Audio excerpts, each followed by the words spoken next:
Nearly 4 million coronavirus jabs have arrived in Nigeria, making Africa's most populous nation the latest country to receive vaccines from Covax, the global scheme which provides free inoculations to poorer countries. For people on the ground, the vaccines are an absolute lifeline. It's so important that the health workers are vaccinated first, so not only could they continue the campaign against COVID-19, but also they could resume their work with the routine immunization, with nutrition for children. That is where ultimately the impact is going to be felt.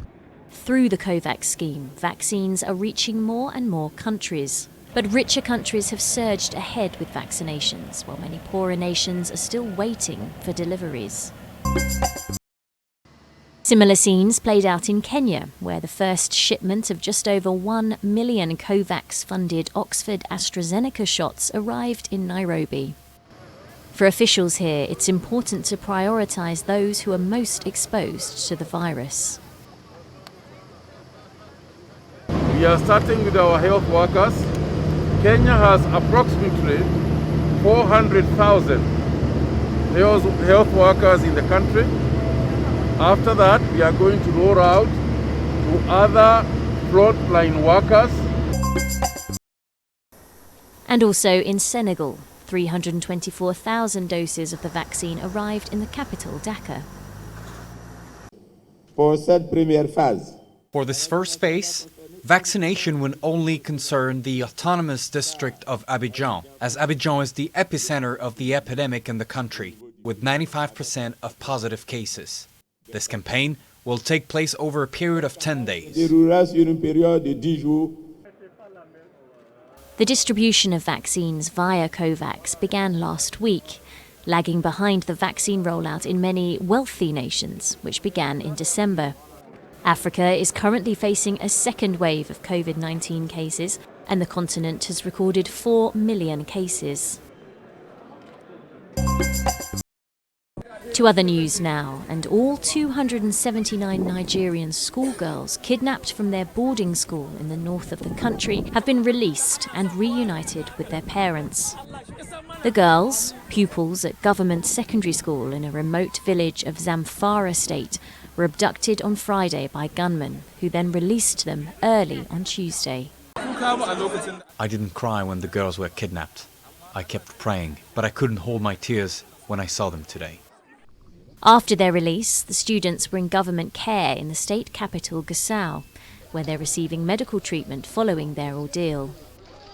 It is infuriating that the officials had to finish their speeches before handing over our children to us. This is outrageous. They know the roads are dangerous, but they didn't care. If we leave late and are kidnapped with our daughters again, the girls' rescue will make no sense. In Zamfara, as in most of the northwestern states of Nigeria, armed groups commonly known as bandits terrorise the population, organise kidnappings for ransom, loot villages and steal livestock on a large scale.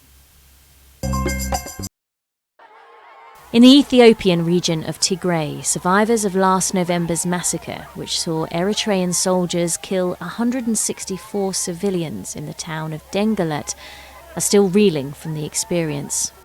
Bayanesh lost her husband, 2 sons and 2 nephews.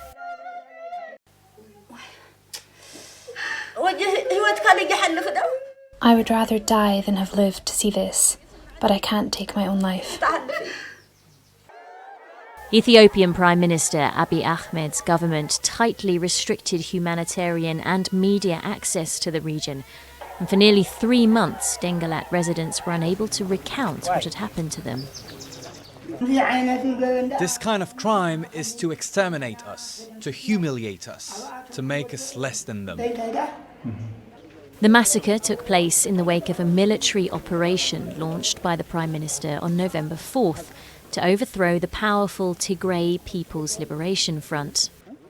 Officials from Ethiopia and Eritrea deny that Eritrea's military is present in Tigray. But people in the region say there's no mistaking the nationality of the perpetrators. In addition to their accents, they cited facial scars specific to Eritrea's Benamir ethnic group.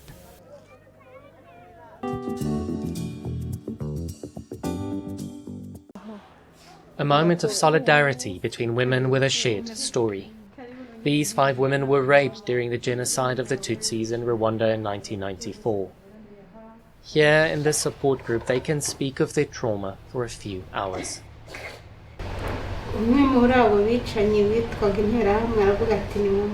One of the militiamen told me to come with him and become his wife. He told me to leave my children. I took my youngest on my back. The killer said he was going to protect us, but instead, he took us to his house and raped me for 2 days. Some rape survivors cannot talk to their loved ones about their ordeal. But the support group, with a psychologist, offers a safe space. I was welcomed into the group. I finally found people to share my story with. It was a great comfort. I was able to open a small business, and I no longer have time to think about myself and the nightmare I went through.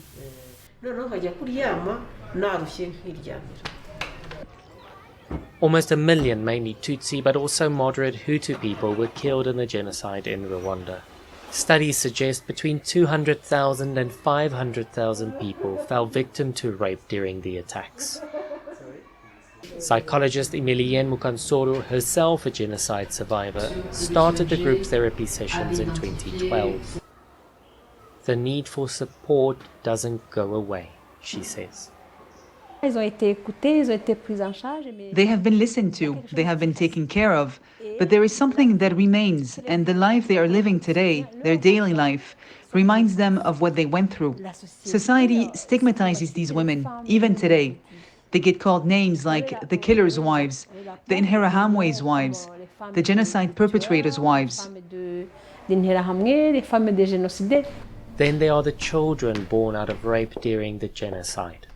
They also carry shame, says Ibuka, an association that represents genocide survivors.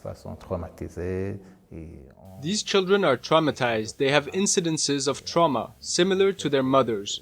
Legally, these children are not considered genocide survivors. Countless victims and few to treat them in Rwanda, which has no practicing psychiatrists. But in this group, a few women at least have taken brave steps toward healing. One story at a time.